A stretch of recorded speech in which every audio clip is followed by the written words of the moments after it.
Okay, almost.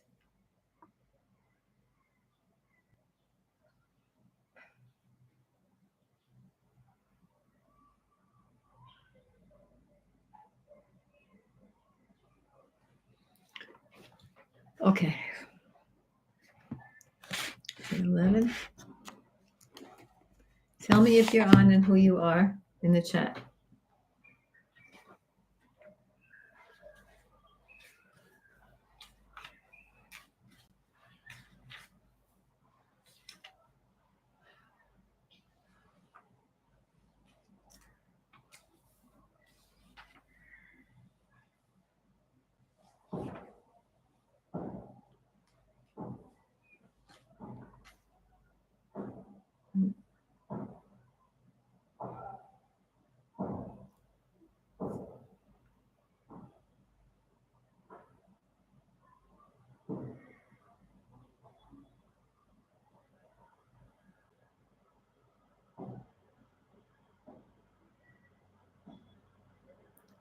Mhm.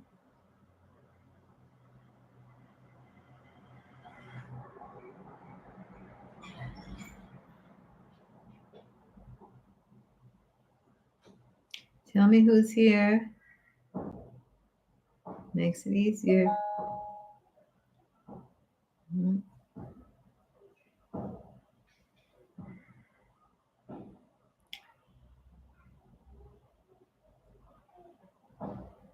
You know where the chat is? It's on the side of the page. You can just, I think you can type in. I never actually tried, but I think you can.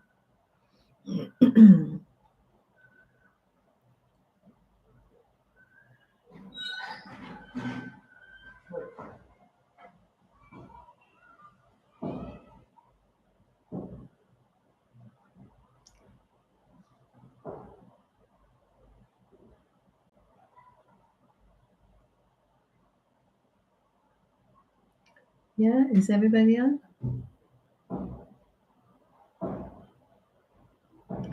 This is the hard part of doing it like this. I never know who's here, who's not here.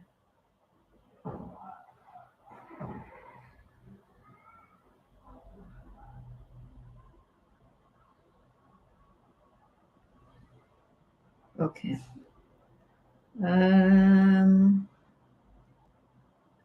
Here's what I'm looking for.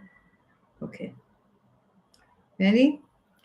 Okay, so yesterday we had our regular shir, which is never on YouTube.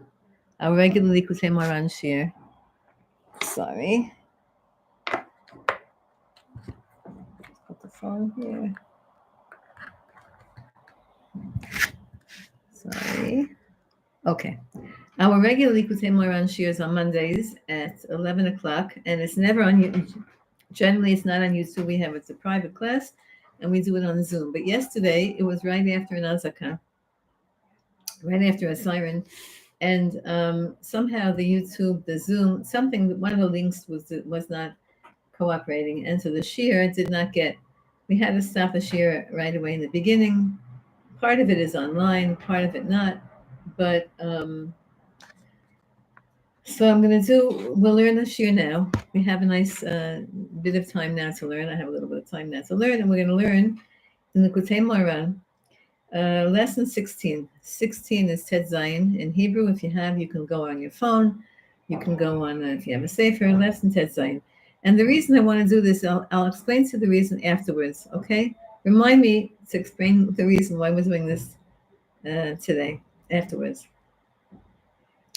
Okay, so this lesson and the lesson before, Tet Vav, started, is exactly the Rebbe Nachman wrote these words. So when Rebbe Nachman writes it, as opposed to Rebbe Nassan, it's a little bit of a different story, in that Rebbe Nachman picked the words very, very carefully, and We're just reading what he wrote. So that's called Lashon Rabbeinu, Zichrono Livracha. This is the words of Rebbe Nachman. If you're in the shir and you're from the shir, do me a favor, and on the side, if you can, write in the chat on the slide here in YouTube. There's such a thing called a chat on the side. You can write your name and tell me who's here, because it's easier. Otherwise, I'm just looking at myself. It's not so pleasant. I mean, it's nice, but it's nice to look at you. And on YouTube, I don't have you. I just have your numbers here. So, okay. Here's what Rebbe Nachman says. Rebbe Nachman says he's reading us from a Gemara. The Gemara is called Bava Basra, which they just finished in Daf Yomi recently, and they said like this: Rabbi Yochanan Mishtai. Rabbi Yochanan, the name of Rabbi Yochanan taught. 1 second, sorry. Every time I touch something on the phone, it jumps to something else. 1 second.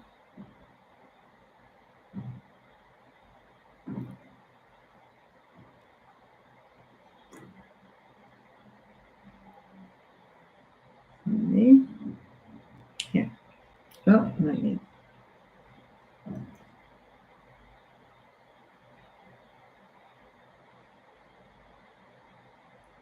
Yeah.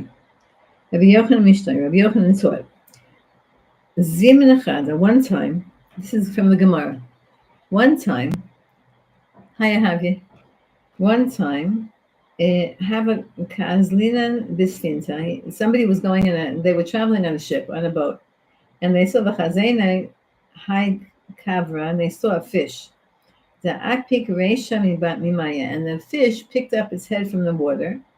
Vidanya Eine, sorry that my Aramaic is so un-Aramaic, and its eyes looked like Kisre Sihare, two moons. The two eyes of this fish looked like two moons. Venafitz Maya Mitarte Usia, and it spritzed out. It like poured out water from this fish poured out water from it, like exhaled water from its two nostrils.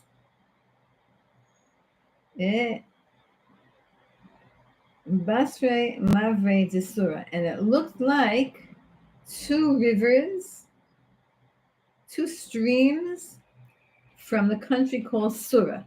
Okay, so I'm going to say that I read it, but now I'm going to say it out loud. Rabbi Yochanan said like this: we were once, now this is an Agadata. In other words, he's explaining when he says we're traveling on a ship, that Chazal tell us that, and Rebbe Nachman says in his stories, the ship is the body and it's this world. So we were traveling in this world, and we saw a fish popped its head. A big fish popped its head out of the water. We were in a ship. A big fish popped its head out of the water, and out of its eye, two big eyes looked like moons, and out of its nostrils flared out, spritzed out two streams of water. It looked like two streams in the country called Sura. That's what the Gemara says. So now Rebbe Nachman is going to explain it. He's going to explain it, and it's just an amazing thing, because it's really talking about what happens today in current events. And so he says, "Show tzaddik the chazena high kavra." We saw this big fish. That's the tzaddik. Now we have a teaching that fish are tzaddikim are compared to fish. A tzaddik is a totally righteous person, and he's compared to fish. Why? Fish live in the water, and a tzaddik is living in the water of Torah. It doesn't pick its head out of the Torah. When it picks its head out of the Torah, like Rabbi Akiva said, it can't breathe anymore. Fish have eyes open all the time. It's like they don't have eyelids that cover.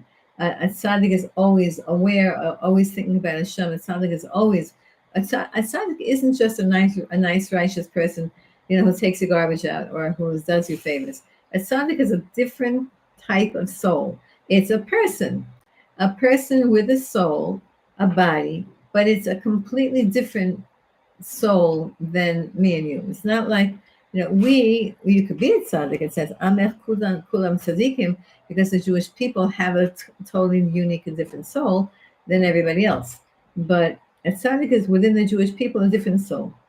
The affigration, and it spritz out water from its nose. Ki im efshar latzadik liyot. Now Rebbe Nachman is going to teach something that we already learned. We'll say it again. כי אי אפשר לצדיק להיות מחשבתו משוטט תמיד בחוכמות עליונות. A tzaddik, the Rebbe says like this. By the way, that's why we eat dog fish on Shabbos and on Yantif, because we want to have an attachment to tzaddikim. People who say a tzaddik is misgalgel in the fish, I can't believe that's true, because why in the world would the soul of a tzaddik have to go into a gilgul? But we eat fish to remind us to have his kashas, to have connections to tzaddikim, and to try to be like that as much as we can. So Rebbe Nachman says, it's impossible for this tzaddik to constantly, at all times, be involved in learning 24/7, 365, 120. That's impossible. כי לפעמים צריך לצאת לחוץ, לעסוק בדברי העולם. Sometimes a tzaddik has to leave the upper wisdom, has to leave learning, has to leave the occupation of their mind, which is always on the highest level, and the tzaddik has to come into this world. Especially, for example, people come to tzaddikim, for brachas. They come to tzaddikim for advice. They come to tzaddikim for all kinds of things. Maybe later I'll tell you a story that I just heard about at tzaddik, such an amazing, beautiful story, if I remember. So sometimes the tzaddik has to come down to this world, like our rabbis say. And pi'amim bitula shel Torah zuhi kiyuma. It says in the Gemara a very interesting statement. The Gemara says sometimes by setting aside the Torah for a little bit, that's keeping the Torah. Another way of saying that is Eit lasot lashem heferu toratecha. That's a pasuk that in Tehillim that. Sometimes you have to do something that it doesn't look like it's Torah directly, but it is. It's Torah, and by setting aside on a certain level, by setting aside or by keeping Torah in a more practical way, it's actually keeping Torah in the highest way. That's what Rebbe Nachman says. The simplest way is very simple. Sometimes tzaddikim have to leave the higher worlds, even though they're here in this world. They have to leave the higher worlds of their mind. They have to come down to this world. And in doing so, they're not actually leaving the higher worlds. They're actually fulfilling the Torah in a different way. Now, of course, we're not talking about not doing a mitzvah. We're talking about a tzaddik who's in a constant state of devekus, a constant state of godly awareness, a constant state of Torah inspiration. And sometimes he has to leave that state, that mental state, to come to a different place. And in that way, he's actually also fulfilling the Torah. And he explains, when a person, so what happened? This fish they saw this fish, and it was in the water, and it picked its head out of the water. So the very famous story about Rabbi Akiva, right? Rabbi Akiva, they said to him, "Why are you studying Torah? Why are you teaching Torah when it's forbidden?" The Romans, before they killed him, they said to him, "Why are you studying Torah?" When the Romans decreed not to, Rabbi Akiva gave them the very famous mashal, which was later made into Aesop's fables, that you have a fish that's running away from fishermen, and the fox is on the banks of the river, and the fox says to the fish, come jump onto the land. There's no fishermen here. No one's going to put you in a net. And so the fish said, you're such a hungry fox, you just want to eat us up. If we're in danger while we're in the water, which is our natural habitat, so too we'll be in danger even more if we get out of the water. So when Rabbi Yochanan said, he said the fish picked itself out of the water, it picked its head out of the water, it represents the tzaddik who takes himself temporarily out of the Torah, out of the world of learning Torah, out of these high Kabbalistic thoughts, Azai, and then it looks like his eyes are like Azai, it looks like his eyes are like the moon. Now, eyes like the moon, right? Big eyes like the moon. That sounds like a very nice compliment, right? If someone says to you, your eyes are big, like wide saucers. Remember they used to have that example of wide-eyed like a saucer. What does it mean to be eyes like the moon? Is that good or is it not good?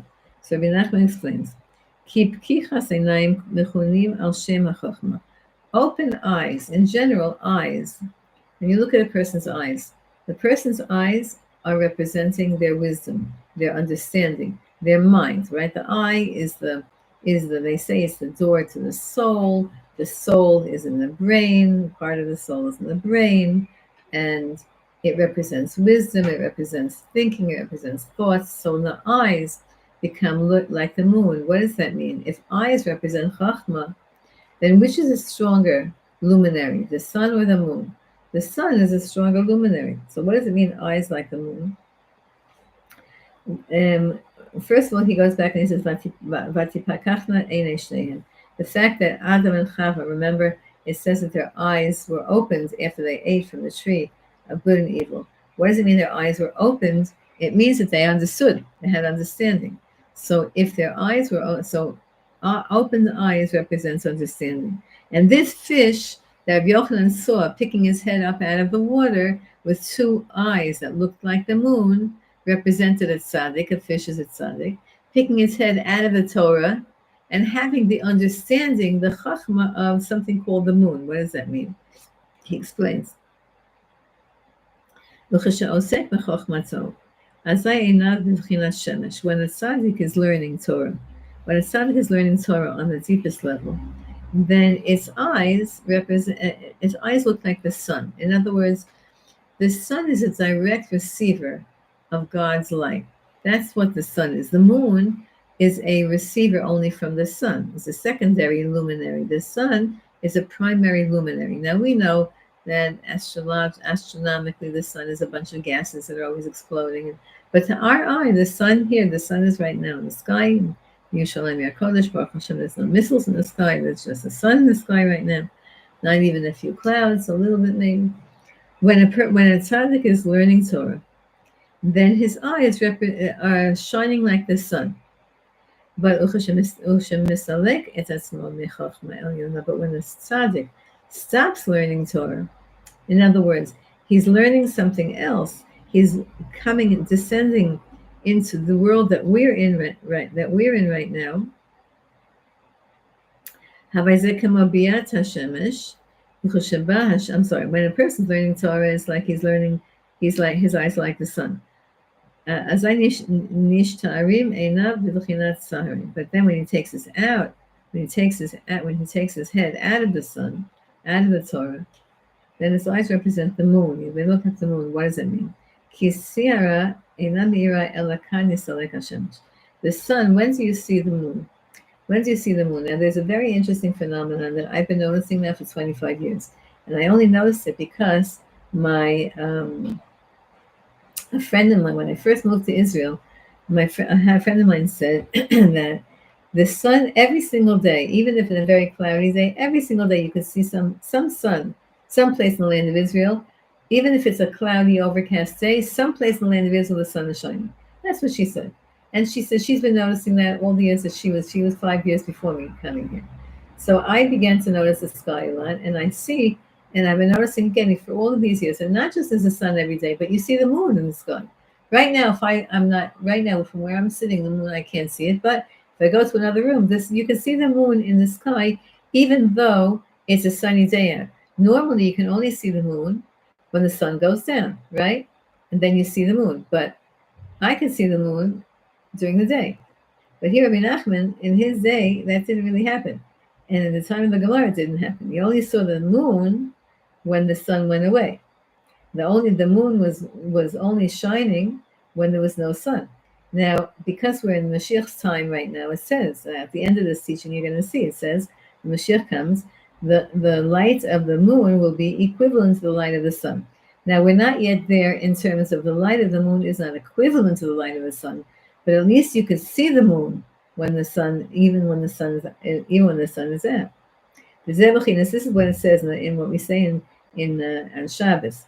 It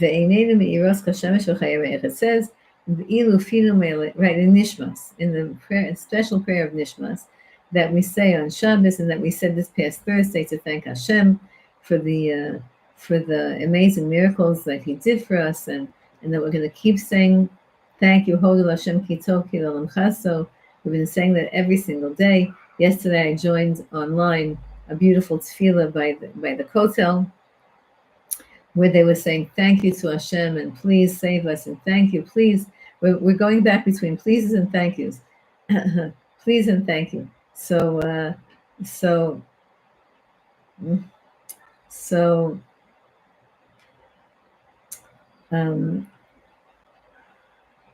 so, no, in Ishma, so we say every single Shabbos, it says, if our mouths were as big as, if our, right, ilu filim on the shir kayam, if our mouth was as big, if our mouth was like the ocean, and our tongue was like the waves of the ocean, and etc., etc., and our eyes were as luminous as the sun and the moon. So Rebbe Nachman says, what does it mean our eyes are as luminous as the sun and the moon? It should say our eyes are as luminous as the sun, right? What's with the moon? Lifamim me'irot, so he explains, because our rabbis understood. Lifamim me'irot kashemesh. Sometimes our eyes are luminous like the sun. When we're sitting and learning Torah, like right now. Right now, hi Shifra Pua from Phoenix. Right, please say if you're here online, I'd like to see who's here. If right now all of us have illuminated eyes, especially me, I'm looking in the Sefer. If you're looking in the Sefer, also you don't have to look at me. Look inside of the Sefer. We're in Tes Zayin in Likutei Moharan, lesson 16, and it's on. You could get it on your phones. You can get it on. You can go on Sefaria and get it on Sefaria, English and Hebrew. We have an easy way to learn Torah now. So when your eyes are learning Torah, when you're thinking about high levels, then your eyes are like the sun. Now, it doesn't mean that we're going to look into each other's eyes and say, oh, your eyes look shiny now. Oh, your eyes look a little bit dim now. It's not a physical thing at all. It's a spiritual thing. Right now, we're learning Torah. Our eyes are shining like the sun. And when we go back and wash the dishes, our eyes are going to be shining like the moon. But sometimes they shine like the moon, meaning when we leave our sitting and learning, and we're doing other things in this world, which we have to do, which Hashem wants us to do. When we leave that higher level and we go to the regular level of physicality, but we have Hashem in mind at all times, then our eyes don't get dull. Our eyes don't stop shining. You might say, well, my eyes are shining when I'm learning Torah. Then when I wash the dishes, they don't have any shine. No, they have a shine. They have the shine called the shining of the moon. What does that mean? I'm sorry. And now Rebbe Nachman says, the Gemara goes on and says, we were just talking about this big fish.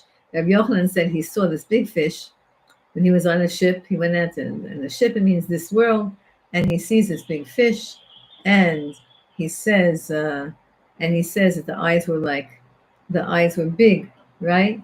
Like the moon, and there was spritzing water out of his nose. What does that mean? The spritzing water out of the nose, 2 nostrils and 2 rivers. Rebbe Nachman says that's Mashiach. Hey, bechinas train Mashichim. The 2 Mashichim. The Zohar talks about 2 Mashichim, and the Tzaddikim talk about even more Mashichim. The Tzaddikim say there's Mashiach, and we don't know. We're gonna see in a second. Rebbe Nachman's gonna say it could be all within one person, but right now he's talking about 2 Mashiachim, Mashiach ben Yosef and Mashiach ben David. These 2 Mashiachim, she'aleihem ha'akom yidreshu v'yimshechu et atzmam aleihem. Listen to this incredible thing. Rabbi Nachman says that these two Mashiachs, the Akum means the nations of the world, are gonna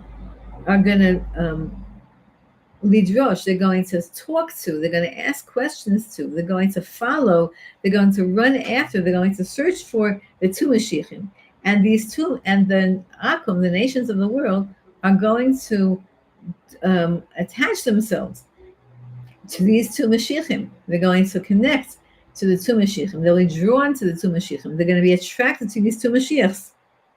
Like it says, like it says, V'naharui love kol hagoyim, it says in Yeshaya, that all the nations of the world will flow to him. Naharu means to follow. It means to go towards, to follow, to be drawn towards. But it also is a nahar. A nahar is a river.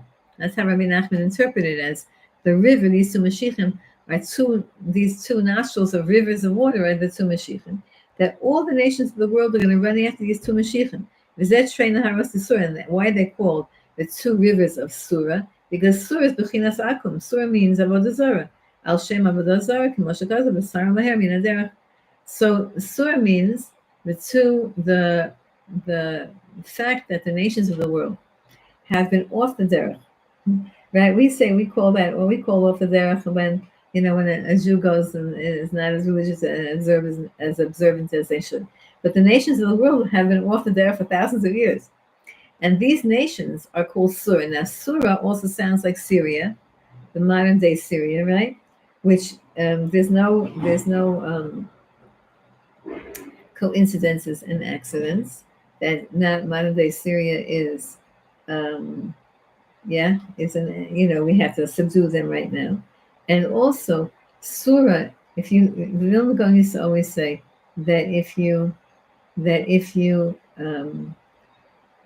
that all words in English all words in any language have a connection to Hebrew and have a Musar Haskel. So that Surah reminds me of being sure of themselves. The nations of the world are very sure of themselves. They think that their way is right. They haven't given respect to the Torah and to the Jewish people and to Hashem, the way Hashem wants himself to be worshipped at all. And that's called the two nostrils of water, the two rivers of water, that's the two Mashiachs, that are going to go like to Surah. Surah again means the nations of the world. And listen to this. Vehem Nichalim b'shtei umot, Esav Yishmael. The two rivers, the two Mashiachs, the two Mashichim, the two Mashiachs, Mashiach ben Yosef, Mashiach ben David. You want to throw in there Moshe Rabbeinu and Shimshon and Gibor and Yeshua and all the people who were and Esther and Mordechai and Esther, all the people who were the Mashiachs of the Rabbi Akiva, all the Mashiachs that we've had up until this generation that hadn't completed the job. We're so frustrated here in Israel. They keep saying, finish the job already, finish the job already. They say that about Gaza, and they say that about Iran now, and they say that about Hamas and Hezbollah. Like, you started the job, you did a good job, just finish it already. And every single war that we've ever had here in Israel was not a war of finishing. We never finished anything. We only pushed off the inevitable until the next war. And so the two nations of Esav and Yishmael are these two basic countries in the world. Now, understanding that we're not including Asia, we're not including Africa, we're including Esav and Yishmael. Esav is the Western world, and Yishmael is the Muslim world. That's basically what we're including here. And that's the two countries that are going to be drawn, Ve'eluhin Shrei Mashiachim, Shehin Shrei Usya, V'chinas Ruach HaPenu Mashiach Hashem. These two rivers, which are representing the two Mashiachs, which are going to be attractive to the two nations of the world, Esav and Yishmael. Now understand, right? And because it says Ruach HaPenu, and he brings another pasuk, Enecha Ruach HaPenu Mashiach Hashem. The breath of our nostrils is Mashiach, right? Is Hashem, is Mashiach Hashem, and that's why the nostrils of that big fish that he sees picking his head out of the water and spritzing water represents Mashiach and the tzaddik, and the two Mashiachim who are going to be Makarev, the two nations of the world, Esav and Yishmael. Now I want to just deviate for 1 second and explain and learn together, remember together, why is Iran the more dangerous of all of the Arab nations? Not just because they they supply money and encourage, they're the ones who are behind Yemen They have all these proxies. They have all these guys, these little guys doing their work for them. They're like gophers.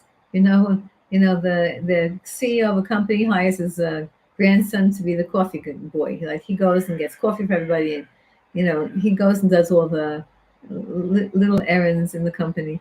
So all the countries, Yemen and Gaza, the people in Hamas and Hezbollah, and all of those are all the gophers for Iran. And why is Iran so dangerous, even more than Saudi Arabia? Because Iran are Shia. The Shiites are a smaller group of Muslims, and we've been saying this already for years. We know this for years, but it's worth repeating just because we're right now involved with Iran, and they believe in their version of Islam. They believe that for their final Mashiach to come, they believe in Mashiach, and for their final Mashiach to come, their version of Mashiach is that he will take over the world and he will force everyone to become Islam. The Christians, they believe in Mashiach. They believe their Mashiach came already, and that because the world didn't accept their Mashiach, especially the Jews, so he died, and he's going to come back again. That's what they believe. And these two nations have a concept of Mashiach. They believe their whole religion is based on Mashiach, their version of a corrupted idea of what Mashiach is. So Iran, and now the Sunnis, which is the more moderate type of, I won't say moderate, I'm just in terms of this particular belief, they don't have the same, they believe also Mashiach, but the Shiites believe that that Israel has to be destroyed before the Mashiach will come. That's why they're so dangerous for us.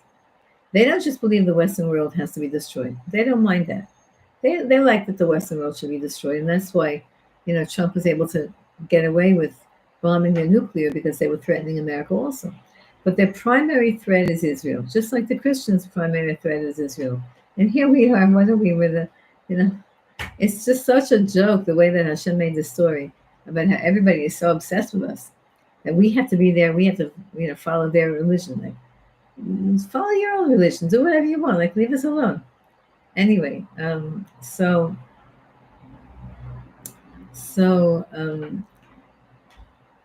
the Shiites, the Iranians, now what happened? When the Shah was in power, he wasn't such a fanatic Shiite. And so he had a hashkafa. He was a dictator also. And so many of you are Persians who listen. My students from way back, the original students, a lot of them are Persian, and they had a good life in Iran. There was business there. There was freedom of whatever. Okay, so that Shah, he wasn't a crazy Shiite. But then when the revolution took place in 1979, and they kicked him out, and the Khomeinis, all of those guys came into power. So they took power in the country because they wanted to create their Mashiach. They wanted to create the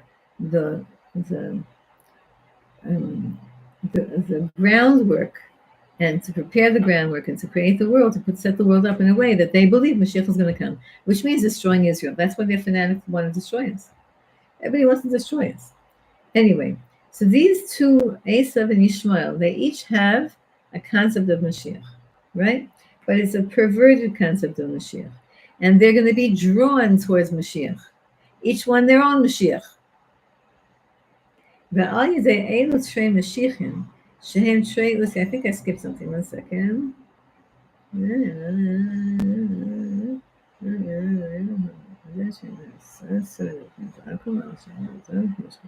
Yeah. Okay, I said that. Okay. These two Mashiach ben Yosef, Mashiach ben David,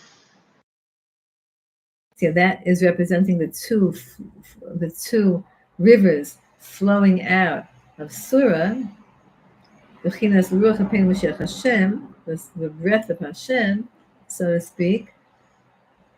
Oh.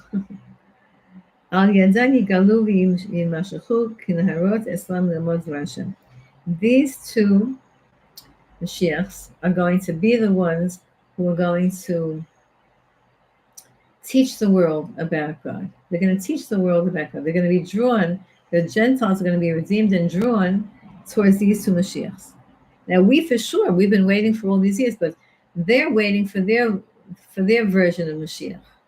And when Mashiach really comes, they're going to be drawn to Mashiach. And they're going to want to know the secret of what Mashiach is.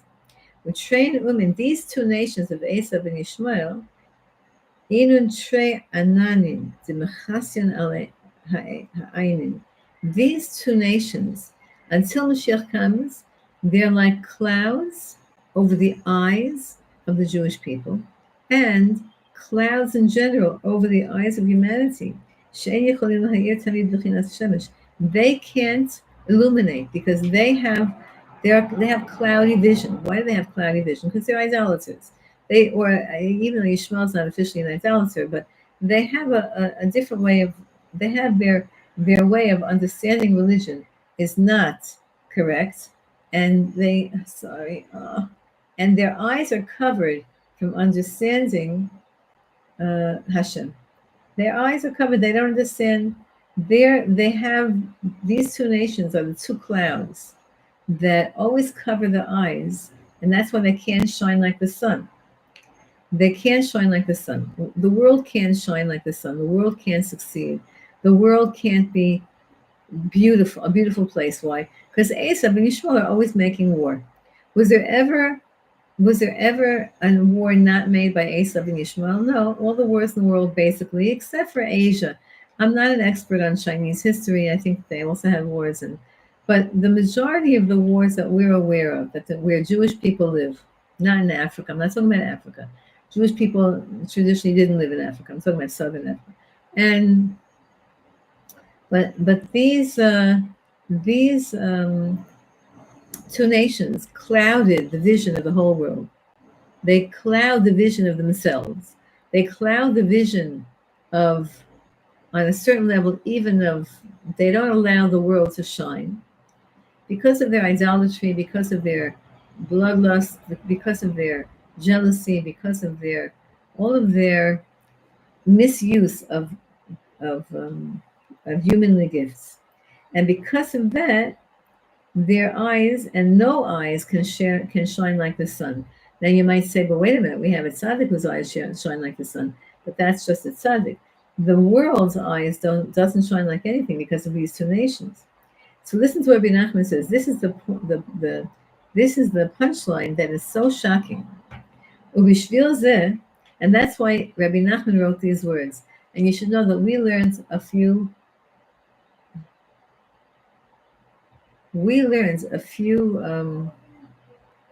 weeks ago in our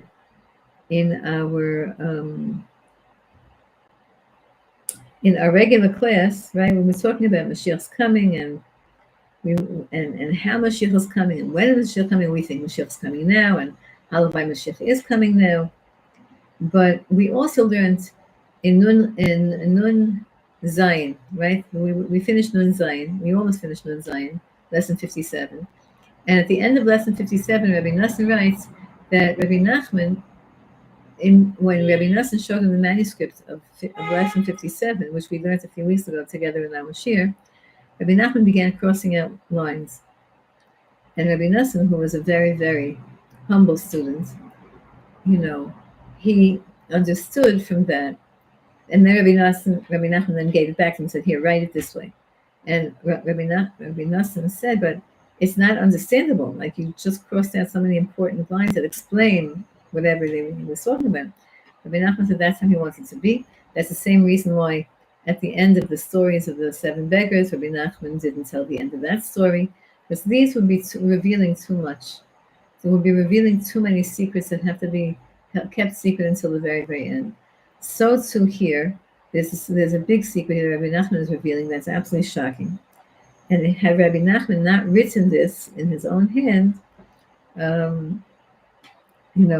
he wrote it in these particular words for a very particular reason. So let's read the last few, just a few words now that turn the whole thing upside down.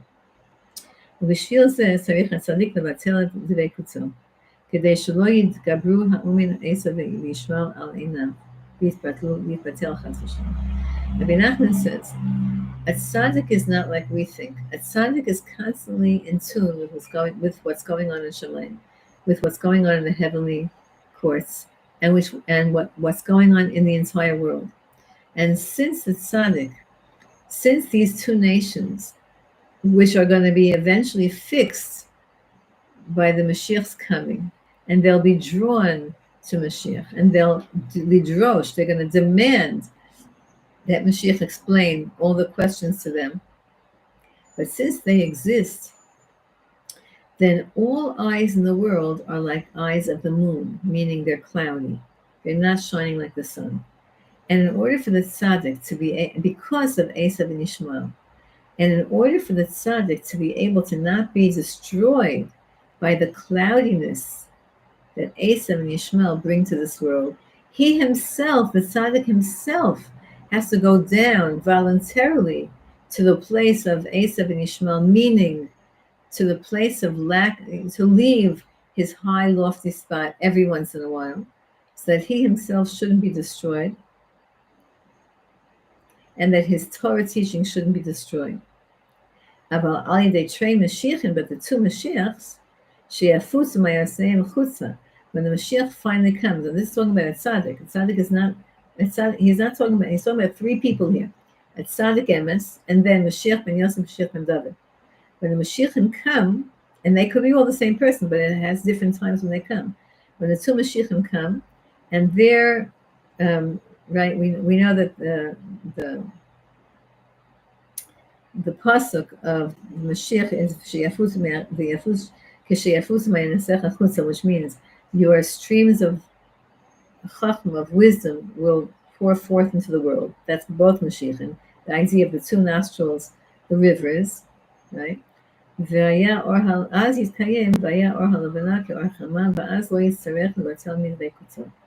tzaddik, when Mashiach finally comes, when Hashem finally decides levatel, to nullify the power of Yishmael and Esav, by finally revealing to them their mistake, by finally teaching them, by Mashiach ben Yosef and Mashiach ben David, by finally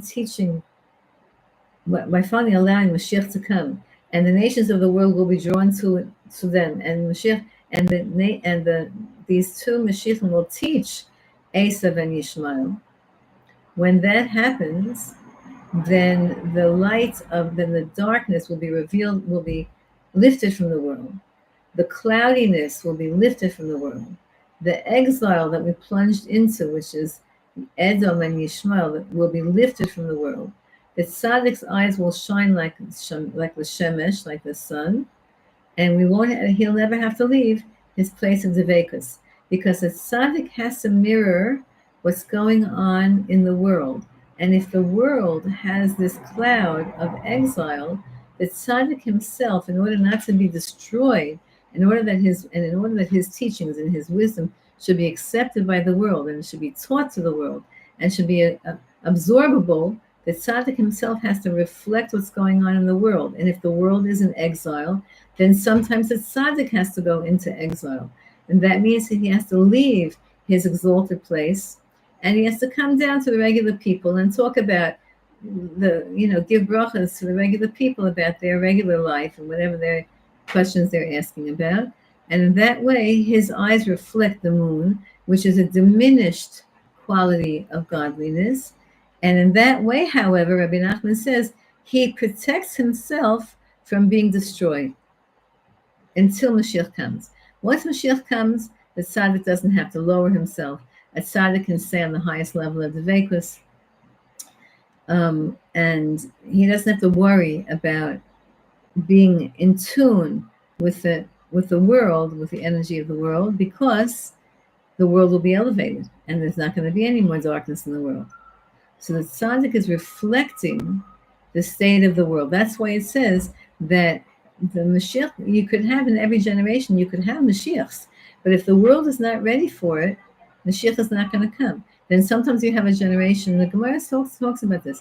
There's a concept of, you could have a generation that there's a Mashiach in the generation, really ripe and ready to do the job, but the world isn't ready for it. I think that's what we've been seeing over and over and over again. Then you could have a generation that the generation is ready, but the Mashiach isn't available then. I don't know what generation that was, but but certainly we have the expressions of the generation where the world is not ready. Like, for example, Lubavitch Rebbe. Lubavitch Rebbe was unbelievably great, but Hashem, and he could have done the job. He was ready to do the job, and he created so much Judaism and in the whole entire world. But he didn't finish the job. We're always suffering from that idea. We're not finishing the job. We're not finishing the wars here. We're not finishing the wiping out of the enemies. We're always up almost till the very end, and then we capitulate. Lubavitch Rebbe didn't finish the job. And so I'm sure that he was a candidate for Mashiach, I have no doubt, but he didn't finish the job. And Chazal tell us that there were many such. Rabbi Akiva made the mistake with Bar Kochba, and Rabbi Akiva himself was a Mashiach ben Yosef, and that's why he thought that Bar Kochba could be the Mashiach ben David. And however all the things worked, and however Hashem is doing history with us. But the idea here is that at the end of time, Rebbe Nachman is revealing to us that the two nations that are covering up the world is Esav and Yishmael. Now we're seeing right now so many midrashim. As you know, there are many conflicting midrashim about how Mashiach is going to come. And the Rambam and Maimonides says that we won't know which of these midrashim, which of the nevuahs, the prophecy in Yecheskel or the prophecy in Zechariah.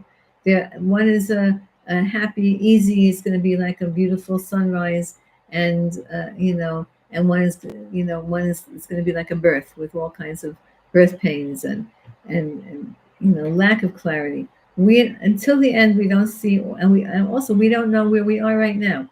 Right now we're in the middle right now, mamash in the middle of a very major event. Right, America is Yishmael.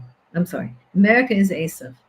And Iran is Yishmael. Those are the two basic representations of these two nations in this world. America is the strongest country of Esav in the world right now, as the Gemara says.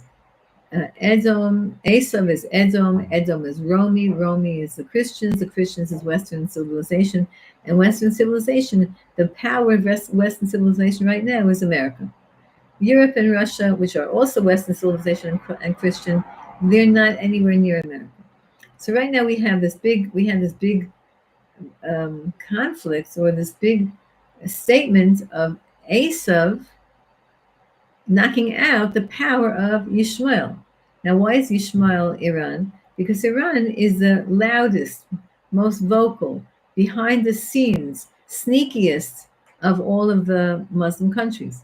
We all know this morning there was supposed to be a ceasefire, and it was supposed to take place at 7 o'clock. So all Israelis know, because we've had, I would say for better or for worse, but I will say for worse or for worse, because all the ceasefires are always ridiculous. In October 7th, we were in a ceasefire with Hamas. They break ceasefires without any compunction. They have no problem breaking a ceasefire. So they have no problem having a concept of there's no contracts.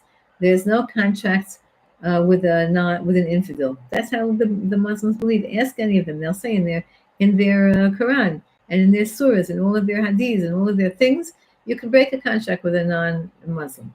So they break contracts left and right, and we always know that whenever there was in history, whenever there was a ceasefire with Hamas, right before the ceasefire, an hour before, they would shoot every rocket that they owned, and the whole South would be going crazy because when they announce the ceasefire, everybody runs away from the South because they know that that's when Hamas is frustrated because they're going to have to wait a few months until they break the ceasefire, until they rearm.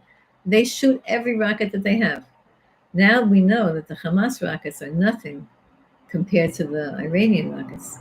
So this morning in Beersheba, there was a direct hit.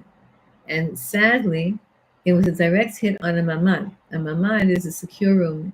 It's like in every apartment, in newer apartments, they build a double-layer cement fortified room, and you're supposed to go into that room in your house and close it with their special metal windows that shut and seal a special metal door, like a bank door that shuts and seals.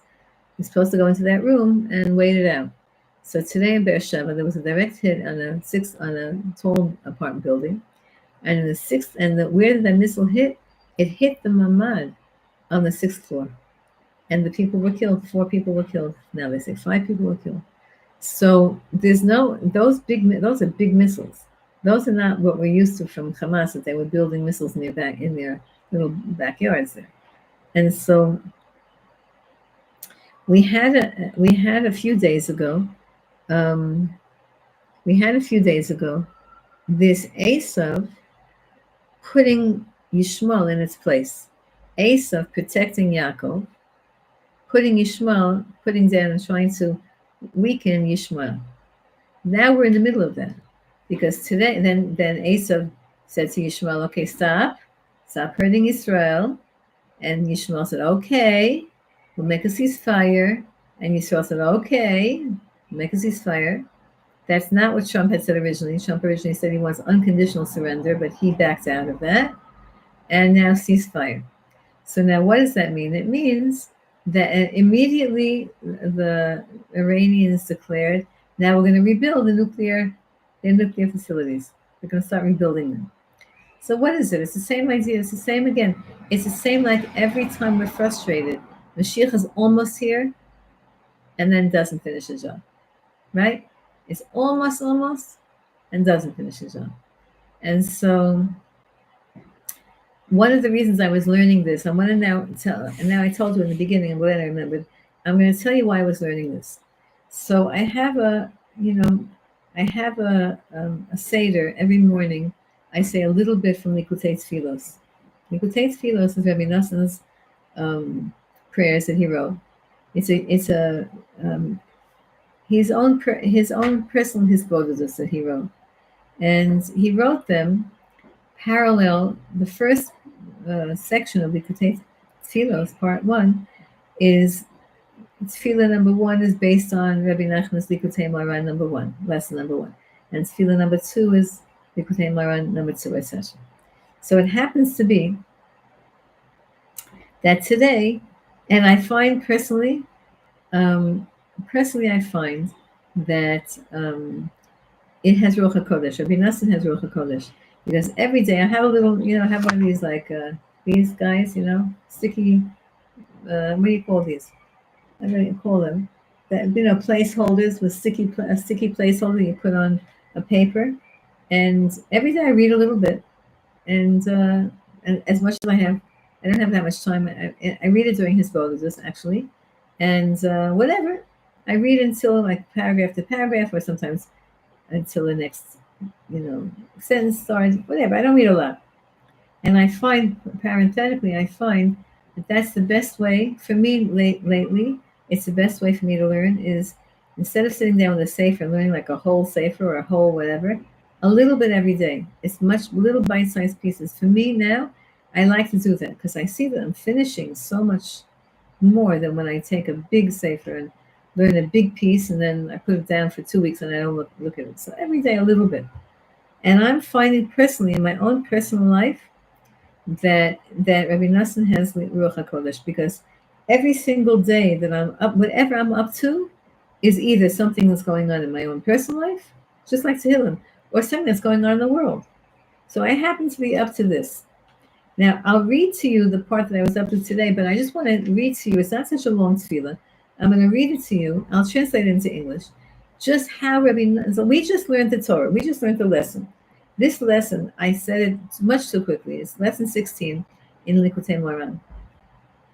It needs hours and hours of explanation. What does it mean that the two nations of the world are going to be attracted to the two Mashichim? Which to which? And which mistake did they make? And why do they have their own concept of Mashiach? And why that? This is hours and hours and hours. If you want, we can go deeper and deeper into this. But we just read the words. We just read the words, and we got the idea. Now I'm going to explain to you what Rebbe Nachman does. Rebbe Nachman took this teaching that he transcribed it. Rebbe Nachman wrote the words, but he transcribed it. And he writes a tefillah. Let me show you how Rebbe Nachman takes this teaching that we just learned and personalizes it and expands it and teaches us what this a little bit. He teaches us what this Torah is through his tefillah. Okay, so I'm going to read the tefillah now. I'll translate it into English as I'm. If any of you have the purple one, I can't find where my purple one is. I have the purple English one. They have the English. I think it's volume one. I have it someplace, but I couldn't. I didn't look for it, so I'm just going to translate it as I go along. Rebbe Nachman says, "Master of the worlds, you created us in the desire that you made us, and you forced us. We're a very big soul, and you forced our very big and holy, sublime soul into this crazy world. Into yes, doesn't it crazy? Into this low-level world, and you decreed that we should come from the highest place, because our souls are by the Kisei Kavod, and we should come into a physical in a physical dimension here, and therefore, and still, and you, and it's incumbent upon us that is we're supposed to stay connected to you, without any, without constantly connected to you, and always learning your Torah day and night without stopping. At the same time, we're in this physical world. How are we supposed to do that? And the reason that we're supposed to be connected to you and learning Torah day and night is because that's our pipeline, that's our umbilical cord. What keeps a Jew alive is learning Torah. You might say, well, what about all the Jews who don't learn Torah? We learn the teaching that the tzaddik learns for them. But that's our whole life force. But what should we do, Hashem? That because you also decreed that we should be in this world, we get all confused, and we say like, well, maybe I shouldn't be in this world. Maybe I should pay attention to the things of this world. And we get all confused. We don't know how to be.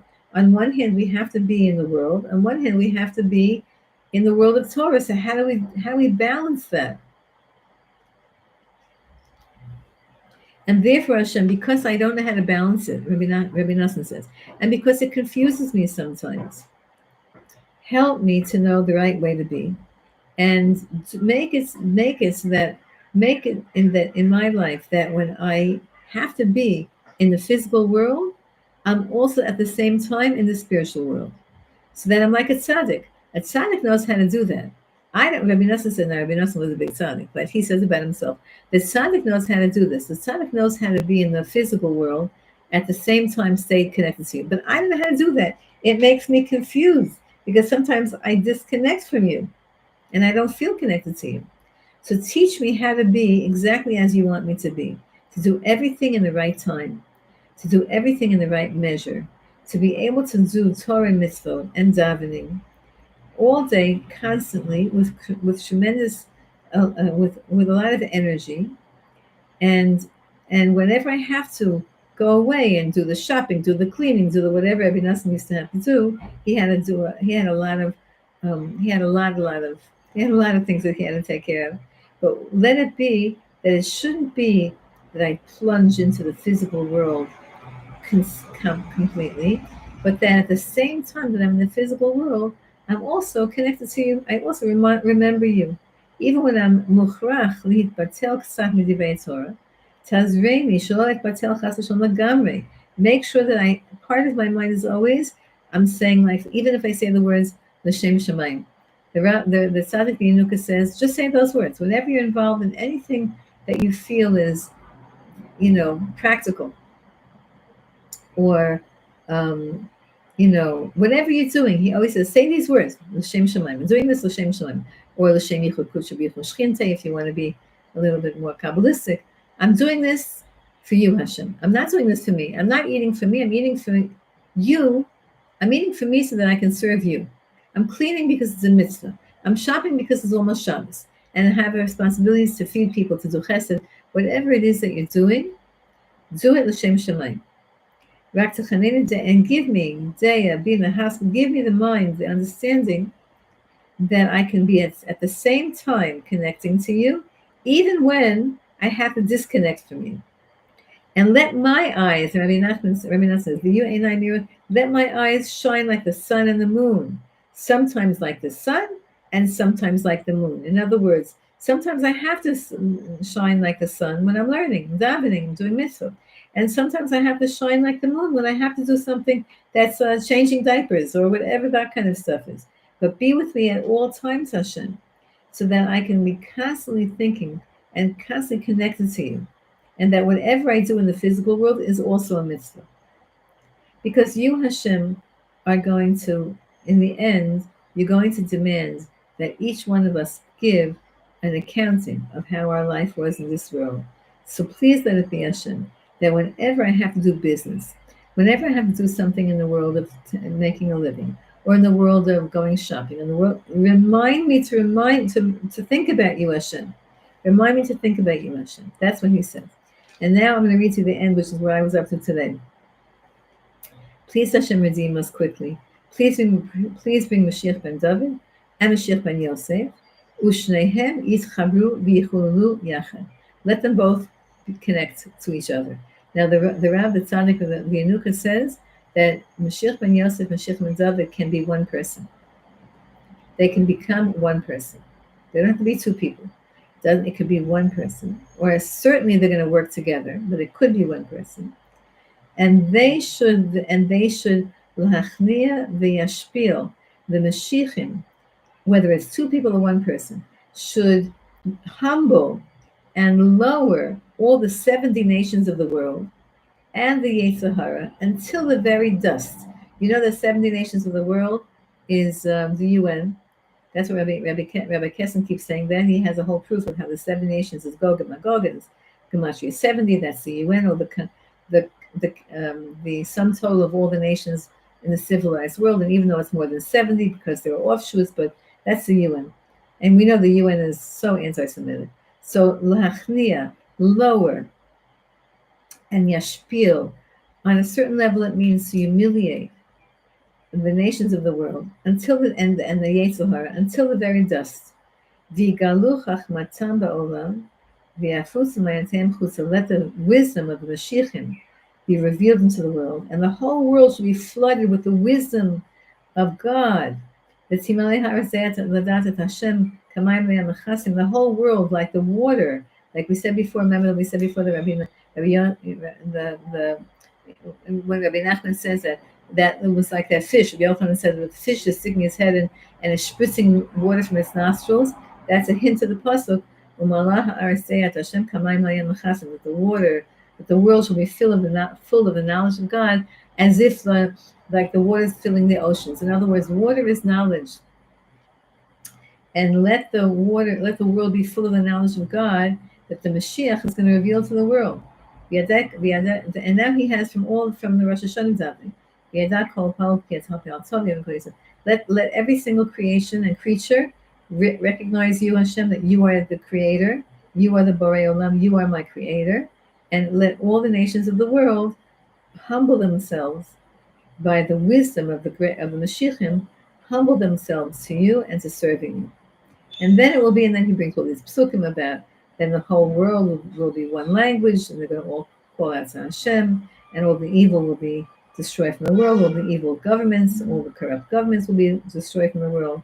And then all the eyes will see clearly, and all the clouds that are covering the eyes will be taken away, and then we'll be able to be connected to you, Hashem, all the time. We won't have to worry about confusions. We won't have to worry about the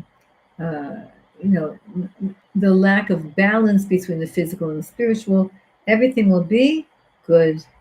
And then the light of the moon will be like the light of the sun, and let it happen soon and quickly. That's how Rebbe Nachman prays. He fulfills the teaching of Rebbe Nachman. Rebbe Nachman says, take all the teachings that I teach you and learn them, and then transform them into a prayer. In other words, pray that you should be able to fulfill them. And here's how Rebbe Nachman is telling us how to fulfill this idea.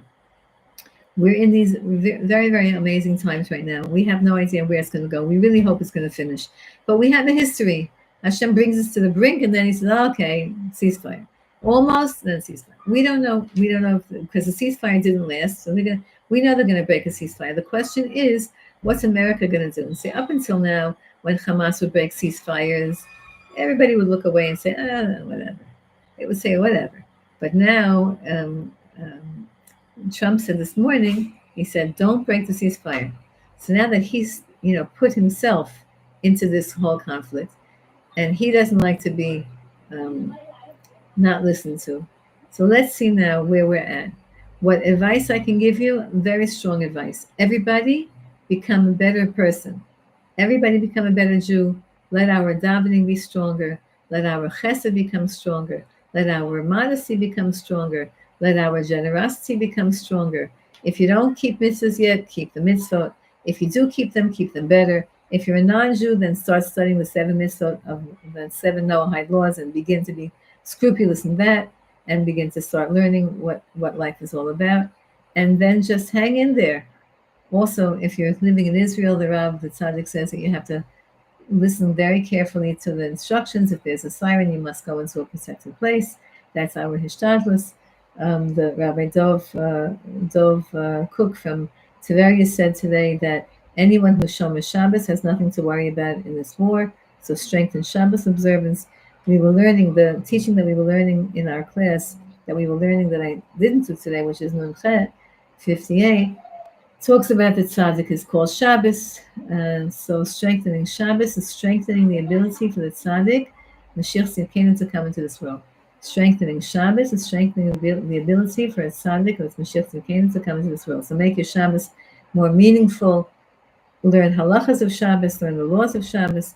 The Chavetz Chaim, I think, said that if you don't learn the laws of Shabbos, then you inevitably you'll not keep Shabbos properly, because the laws of Shabbos are very intricate, so you have to learn the laws of Shabbos. Make Shabbos more. Okay. Send me a thing who's here. Now the shir is officially over. Thank you so much, Yizabin from Phoenix. Thank you. I'm not a rabbi, I'm a rebbetzin. That's cute. Somebody called me a rabbi. One time I actually called myself a rabbi. I had to go visit a student in the hospital and in America. And she was really needed. They were not accepting visitors. She was in very bad state, Baruch Hashem. Now she's a grandmother of many, but then she was really, and so I needed to get to the hospital, and she asked me to come, but her parents were already there, and they were only allowing her parents there. So I went anyway. I made believe I didn't know, and I just went anyway to the hospital. And I actually was coming from teaching, so I had a sefer with me and a Torah book with me, and I went into the hospital, and the guard wouldn't let me in. He was a very, very respectful man, but a guard. And I said, but I'm the rabbi. And the guard said, oh, you're the rabbi? And he let me in. So one time I impersonated a rabbi. But the female version of rabbi is a rabbinit. But I always joke about it. They call you, when you get past a certain age, you get called rebbetzin. So that's what ended up happening. Okay, everybody. So this is from our Monday class. Let me just explain what happened just now. We have a regular Monday class that meets on Zoom only, and it's a special class by invitation, not really by invitation only, but it's a Zoom class. It's a private class. And yesterday, the class is always meeting on Monday at 11 Israel time in the morning. And yesterday, the sirens, the missile attack was finished at about 11:15, but the internet was still choppy. So the class was very choppy, and I couldn't get a class done. So we called off the class, and I was able to find some time today to give this class. That's why this is on internet right now. That's why it's on YouTube, right now. But anyway, everybody else who's the regular class, we'll see you Bezrat Hashem again Monday.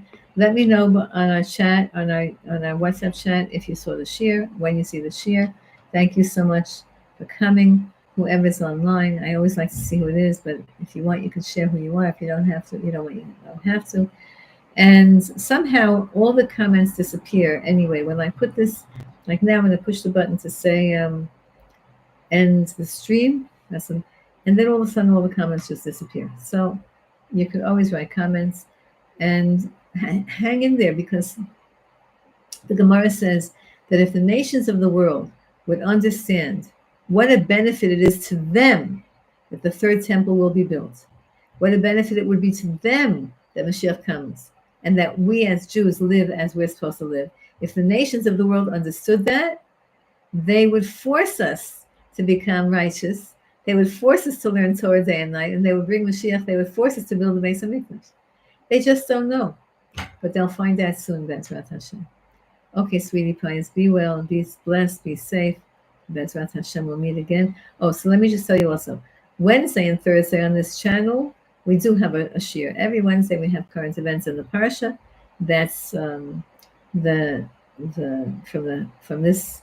We've had that Wednesday shir for many decades, and Thursday we have the shir on Tehillim that Rebbe Dov is in charge of from England. But you're all invited. It's always Wednesday and Thursday at 12 o'clock every week. That you can always find on this channel.